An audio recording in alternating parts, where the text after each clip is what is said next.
welcome back to the Athlogic podcast. This is Chris Orlando, the co-founder and director of marketing for Athlogic. As you guys know, we are a free sports analytics app to track high school football stats. We track probably about 250 different metrics compared to the NFL tracking about 125. So get very, very granular with the data and give you some amazing insights on how your team is performing. And then, as we talked about in some of the previous podcasts, it's tough for these kids to get exposure. It's one thing that we pride ourselves on is helping the student athlete get better exposure to the college recruiters. And then finally, from that, we like to extend our reach beyond the field as well and create a sports analytics club for the high school and give those students an opportunity to learn a little bit about STEM curriculum and sports analytics over the course of the season. So as you guys know, this podcast is designed to be a resource. So we talk X's and O's, we talk a little strategy, we talk a little bit about the operations of the sport itself. So we talk to coaches, college recruiters. Last week, we had a couple of NFL guys that we talked to. And today, my guest is Tim Helstein. And Tim is actually the athletic director of Greenwich Country Day School in Greenwich, Connecticut. So, Tim, welcome to the program. Oh, thanks, Chris. I appreciate you having me and excited to be a part of this and you know what Athlogic is building. It's awesome. Absolutely, my friend. I appreciate you being on here. I would love to kind of give the crowd a little bit about your background, kind of tell us how you got involved in becoming an AD, and then tell me a little bit about some of the exciting things you guys are doing at Greenwich Country Day. Sure, I would love to share with that. That's I mean, how much time do we have on this podcast? But I'll try and make it brief and quick. My whole life, I was loved athletics, every part of it.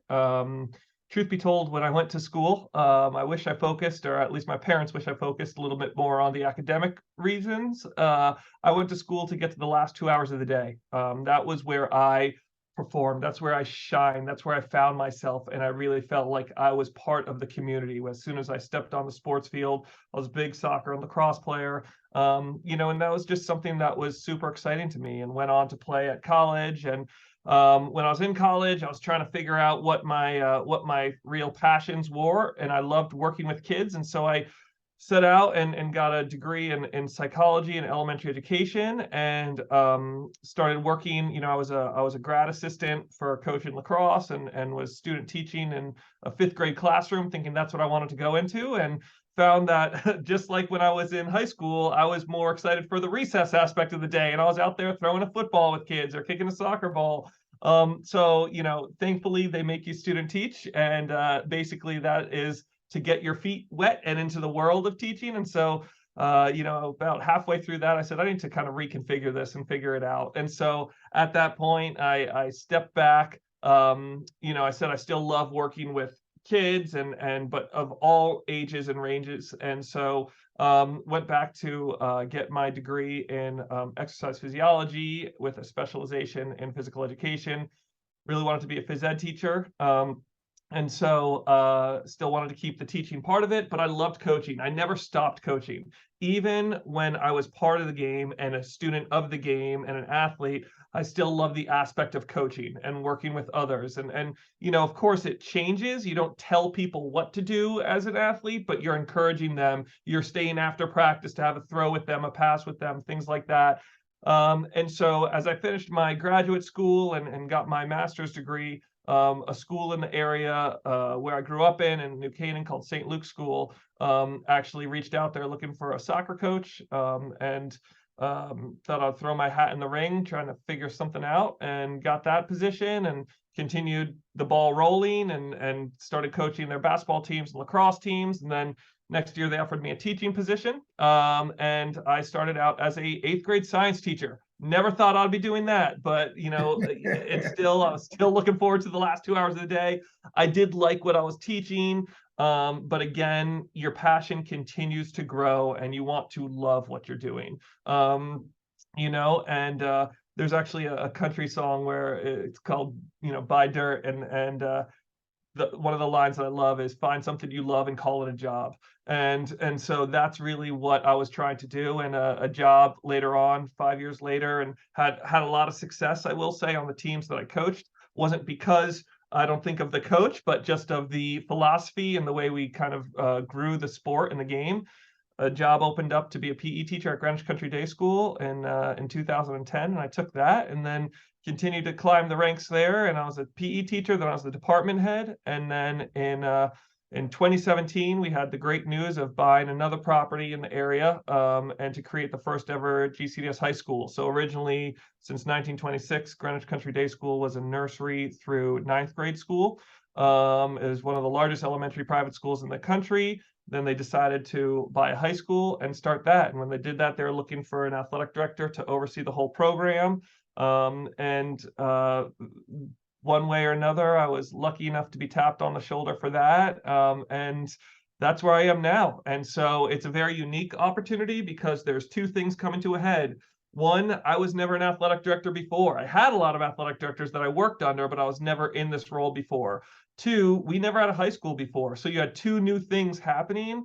And truth be told, through this journey and the exciting levels of where we've been, there's been a lot of learning, there's been a lot of sleepless nights, but there's also been a whole lot of joy and a lot of excitement. And to be able to build an athletic program using basically what I call the three pillars of it, which is facility, faculty, and philosophy. Those three things, it's very hard to be able to do that all at once in a unique situation where you get to.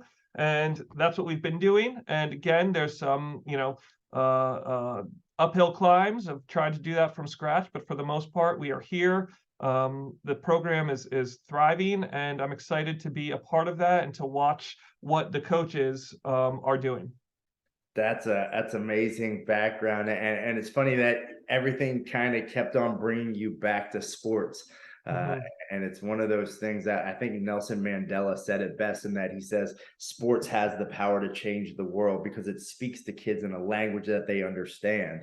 Yeah, too So true. it sounds like you embody that.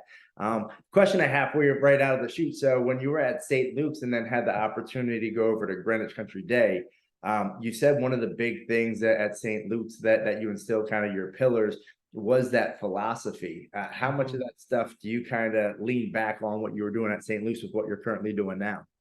Yeah, 100% of it, honestly, and I still continue to be a student of the game. I think you always are a student of the game. Whatever role you are in, you can always learn more. And I think that's one of the number one things that I tell the coaches is always, always ask for help. Never be afraid. Never be afraid to learn more. Never be afraid to look at another practice and watch that and take something that a coach was doing there into your own practice.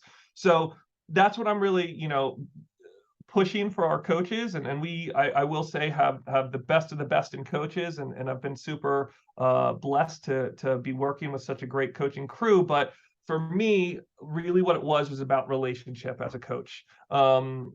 If my athletes knew that I had their back, then they knew that they could do no wrong when they stepped out on the field. And again, one of the quotes that I love of a movie that I saw with a coaching movie that just spoke so much to me was, "I will never ask you to be perfect, but I'm always going to ask you and demand that you give me a perfect effort," is what they say. Mhm. Never have to be perfect, but give me a perfect effort and go out there. And listen, I understand every coach goes out there and they'll talk to families and parents and say, we want to grow in character and camaraderie and joy. And they really do mean that. But at the end of the day, there's a lot of things that they're looking at: stat books, scoreboards, records, and there's a lot of pressure. This world is putting a lot of pressure on that. But I promise you that those stat books, those scoreboards, those records, all of that is going to be such a byproduct when you create character, when you create relationship, when you show these student athletes that they have a mentor in you and that they are going to be supported by you, and you are there to know them not only as what they can do on the field or the court or the ice, but you want to see who they are as people and to be able to thrive in their position. And that's what I did at St. Luke's, and we had super successful teams. My girls soccer team, we won the New England championship. Our lacrosse team, before I left, was ranked number one in for the small school in Western New England. But and I will say, please understand, I would love to, say that the coaching was just incredible and phenomenal. We had incredible athletes, and I was blessed with that team. But again, a lot of it was what we did off the field, and that was just as important with what we did on the field. And you talk about relationships are the key to life, and it's funny. I had spent 20 plus years in the financial services world before getting involved in sports over the last decade or so.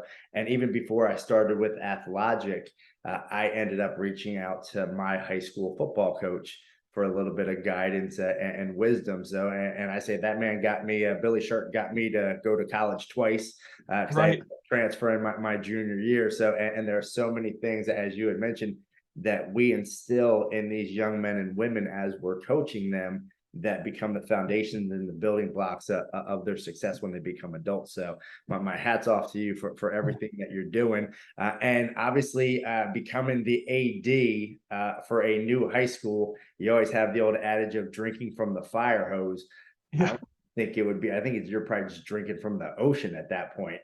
Yeah, yeah, that fire hose feels a little bit more like Niagara Falls some days, but, can't say that I'm thirsty. That's what I'm telling you. I can't say I'm thirsty at this point. I'm just, and that transition, that was one that I really had to think about. I love working with the athletes, and I loved being a coach, and I loved having my team. Just honestly, 2 things that I said that, like, I loved, A, being called coach. I honestly couldn't think there is a higher name to be called than coach. They didn't have to call me Coach Helstein, but when I just called coach, like, there's no higher esteemed name that I could think of. Number 2, to say that you have a team, and I think everybody, I mean, you were in the financial world, you had a team. You relied on each other.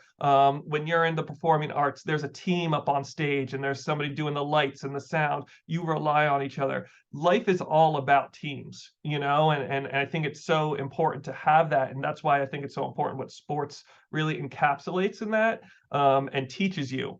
And so, having to make that move from a coach to an athletic director, and it was one that I wanted, it was one that I was ready, but really for the reason of it was because I wanted to coach my team of coaches. And I was excited to create that, and not to think of it as somebody that is the top of a pyramid and there's, other thing, but to think of it more as a linear way of that I can support my coaches, that there's going to be times that I'm going to be standing behind them and helping them, giving them resources that they need to move forward. There's other times that I'm going to step in front of them if there's something coming their way and they need the support. That's where I'm going to be as well. And it was a tough move to step out of the game, if you will, but I find myself more thinking that I am a coach of coaches now, and that's always what I've wanted to do. I've coached my student athletes and I've coached my athletes and I've loved every minute of it, but now to try a new challenge and to be there to coach coaches, I can't think of anything more gratifying than that. Yeah, absolutely. And again, it's just the ability to have an impact on that many more lives, which is fantastic. So, talk to me then a little bit about, okay, new high school, starting a new program. Obviously, we are a football app, but we're in the process of working on our basketball app, our soccer app, volleyball app, and a bunch of others as well. But kind of talk to me of starting out a program because you don't have anything to kind of fall back on that you've done in the past. So how do you kind of navigate that scenario? And then how do you kind of figure out, okay, who's going to kind of lead the ship? So if we're going to talk football, for example, how do you go about figuring out how do we start a program? And then how do you get fortunate enough to get a guy like Kevin Avery to jump on board with you? Yeah, sure. I honestly, the best way I can say it is by staying humble. By staying humble in it, by never being afraid. Just like I said, as a a coach and things like that, never be afraid to ask for help. And that was for help within the sports world. That was for help outside of the sports world. Thankfully, because the interesting thing is, full circle wise, when I was at St. Luke's in New Canaan, that they are a school in our league here. So I competed. I was a coach in the league that Greenwich Country Day is in. And then before we were a high school, we were still in the junior. It's called the FAA, Fairchester Athletic Association. So I was so I again created relationships and knew the other schools that we were in. So then when we stepped into being the high school and an athletic director, I had those relationships. And again, we talk about never burn bridges, right? Because you never know when you're going to have to come back to it. And so I created these relationships. So I talked a lot to the other athletic directors and really heard their ideas. And the wonderful thing about that is you can see what does work and what didn't work. Now, granted, everybody has their own path to walk. Everybody has to blaze their own trails. And sometimes what works for one school won't work for yours. What works for our school won't work for another one. Totally fine, but you have to be always humble and ready to rebuild when it needs to happen. But just know that the clay is always going to be wet. Once you dry that clay, you have to start from scratch. And that's the last thing you want to do. You want to be able to continue to build up. And so, hiring coaches, literally, we started out, with all these programs. It's not like we started with one program. And that was a real challenge I had. I had to hire 55 coaches in my first year, which is really tricky. And so what it was I started out first with the coaches that I knew and that I had relationships with and talked to them. If there's a coach that I also knew that was working at another school, and again, you want to build up these relationships, I would talk to them and say, hey, do you have anybody that you know? Have you worked with anybody, any assistant coaches? I remember as a head coach, all I wanted to do was have my assistant coaches find the same success that I had. And, many people love staying assistant coaches. Many want to move on to be head coaches. And so they're always looking for things. And then lastly, too, I had an athletic advisory in that we created in the school with professional athletes and ex-professional athletes and those that have been surrounded their lives with athletics. And so I really leaned on them. Lucky enough to have somebody like Mark Teixeira be part of that group, Donovan Mitchell be part of that group, Ryan Mullett, who was a big lacrosse, he's the #1 draft pick in the PLL lacrosse. All these individuals that we would come together and meet and talk and create something. So I really relied on them. And so our football program, we started out as a JV program. I mean, as we start the high school, we were a full 9th grade, kind of a medium 10th grade, and then a very small 11th and 12th grade. Right. And so we would start out slow. And so we started out as a JV program across the board, built that up. And then once we were ready to become a varsity program, it was time to really look at the program, take a step back and try and get that varsity coach that was going to be, working with us. So made some calls. We're in a very football rich area where people talk about football as a little bit of a dying sport some areas. I don't think it is here. And I also don't think it is in general. If you're, football there's a joy, there's a pride that it brings to your school. And it also brings other athletes. We are a big component of multi-sport athletes, and we have a lot of football players that also play another sport. And if they want to come to our school, they want to make sure that we have all the sports. So anyway, really talk to families and parents. And one of our parents connected us with Kevin Avery, who he was the offensive coordinator at Greenwich High School. He's he's worked with many other programs. Again, I can't say that there's a whole lot of things that I'll always do well, but I will say one thing I have done well is hire coaches. And I'm a people person, and all I need to do is have a conversation. Resumes, everybody's going to have resumes and they're all going to have achievements. And again, that can be with the team that you're playing. Who are the talent on the team? Did you have to do much for the team? Things like that. But it's really personality that's going to help you create something. And from the moment that I spoke to him, I knew his passion and his love for not only the sport of football, but for his athletes was just palpable. It was oozing out of his pores. He wasn't sure that he wanted this position, but again, a parent, connected with him, said, hey, check this out. This is a really interesting opportunity. And so we connected, and thankfully, after several weeks of conversations, he said yes. And since then, our program has been on a steep rise. And not only within the talent, but the number of people playing the game. We started out with 24 kids, and we went to 36 kids, and then last year we were at 48 kids, and this year we're at close to 60 kids. Just continuing to grow and develop it. Yeah. But also the character that you see of these boys has been great. We play in a league where you travel all over New England, and the last 2 Saturdays we had games in New Hampshire, so we had to do overnights, and both places, the hotel was praising the boys for how, respectful they were, how they were, and that's something that we really hold true, because it's not about the name on the back of the jersey, it's about the name on the front of it. And so it's just an important piece. Absolutely, and it's interesting. I know when I was kind of doing a little homework on you guys before this call, that was one thing that stuck out to me with what Coach was trying to do and what you're trying to do. Of want to make sure that these kids have not only an impact on the field, but also an impact in their community.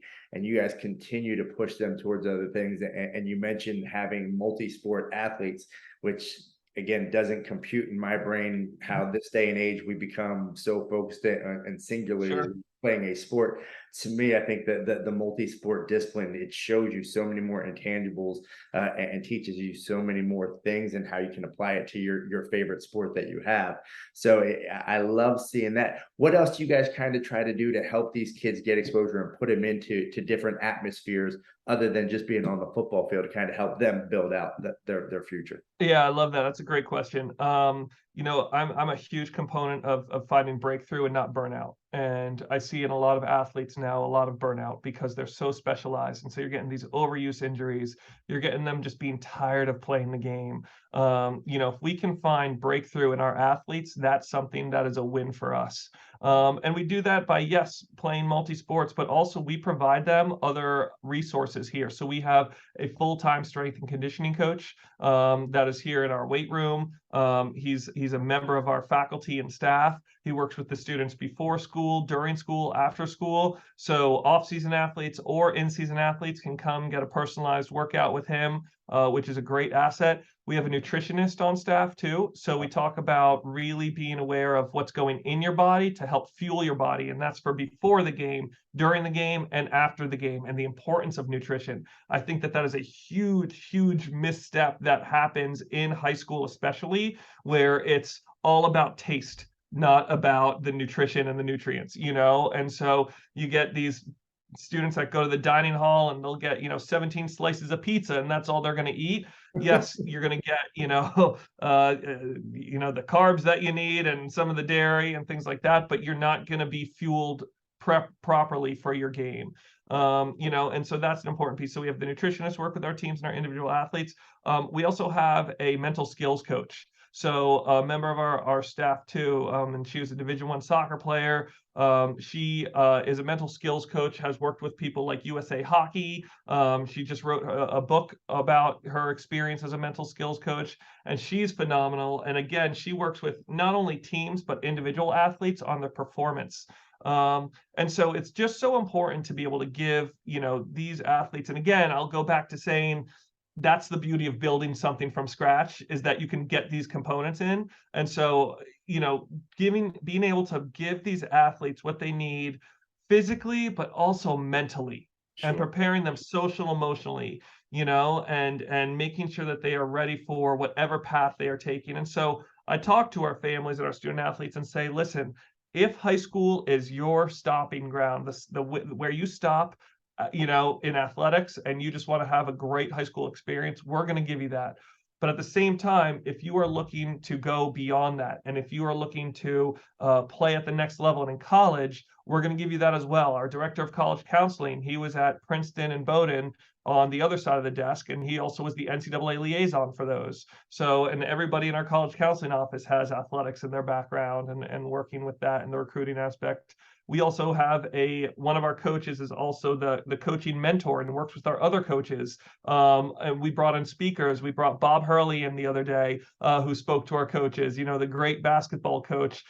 He sends out, podcasts or articles, but we want to continue to help everybody to grow. And it's not just our student athletes, but it's our coaches, it's our school, it's our families. We partnership with HSS, Hospital Special Surgery. We're the only school in the country that has that. And so we have the #1 orthopedic hospital working with us. So what we can give our student athletes to know that they are, prepared, that they are cared for, that they are truly known and truly loved, that's where you're going to find success. And that is where our teams and our individuals are going to be able to have the experience, not only do they deserve, but the experience that they dream of. And so that's really what we've been aiming for.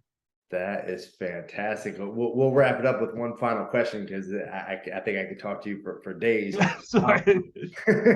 but I'm a little long-winded with things. I'm passionate. What can I say? So it's a beautiful thing to see, my friend. So you guys are doing a ton of things to help these kids, not only on the field, mentally, nutritionally, get them involved in other extracurriculars and what have you. What's the biggest challenge that you have? Kind of, mm, I mean, you started from scratch, you built this up, you guys have a fantastic foundation. It's bright skies ahead. But what are the biggest challenges that you face? yeah, I would say it's how fast the program has grown. And I would say a lot of people, you think of like the 10-year plan. All right, in 10 years we're going to be something. In 7 years, I mean, this is year 4. And if you think about the first year was our opening year, JV level.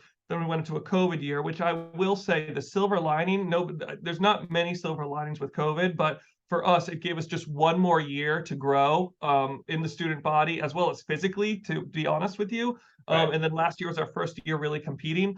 But how quick? I mean, in our first year last year, our girls varsity lacrosse team won the league, the regular season championship. All our teams were in playoffs, and just people didn't expect things to happen this quick. And when that happens, there's a little bit of a treadmill syndrome where you just feel like you're on a treadmill and you're going at the same speed as everything moving.